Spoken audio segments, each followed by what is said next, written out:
Hey guys, welcome to our videos, another series that we're going to be unpacking and assembling. This time we're going to be looking at this whole topic, disappointment. We were at a secondary school talking about disappointment and looking at a variety of different things. Shared a story about this time where I was running an athletic competition in the state championship at a 4x4 meter relay, where ultimately it got to me and my turn in the race, finishing it off, and we were in first place. I received the baton running, and ultimately at the very end of the race, I got passed and we lost. In that place, high levels of disappointment. Didn't know what to do. And ultimately what we're beginning to look at and what we're wanting to challenge people with is this whole concept of, are you going to react to things or are you going to respond to things? Reacting is when we make an impulse decision and we allow our circumstance situation to define what we do, what we think, and how we relate to others. And ultimately, it affects who we become. Responding is just the opposite of that. It's not allowing the situation to dictate our response in any shape, form, or manner, but it's allowing for us to ultimately know who we are, to allow that decision to happen. Now, if we don't know who we are,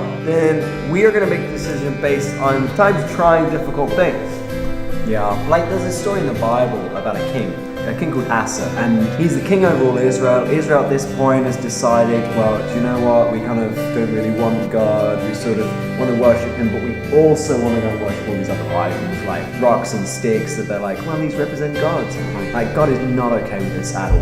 And he charges Asa through a guy called Azariah. You gotta sort this out. Now Asa's confronted by all of this stuff going on, and like, you want disappointment, that man knew disappointment. Ultimately though, good old Azariah turns around and says, no man, be strong and courageous. Like, take courage. And Asa goes and pursues with all of his heart, actually bringing Israel back to the Lord. So it's such a key point in that story. And ultimately I know for myself and for Phil, is as Christians, it's so important that we can actually make a response in trying in difficult situations because we have faith in God, because we know who Jesus is. And because we know who God is and what Jesus has done in our lives, all of a sudden it defines who we are. And when difficult situations happen, which they do on an ongoing basis, it's so important that we can actually make a response out of our knowledge of who God is and out of who He is and what He's about and His ideas and His desires for our lives, but also the lives of others. We can make that response. So important to have a relationship with God, guys. Get to know Jesus. Till next time, thanks for watching.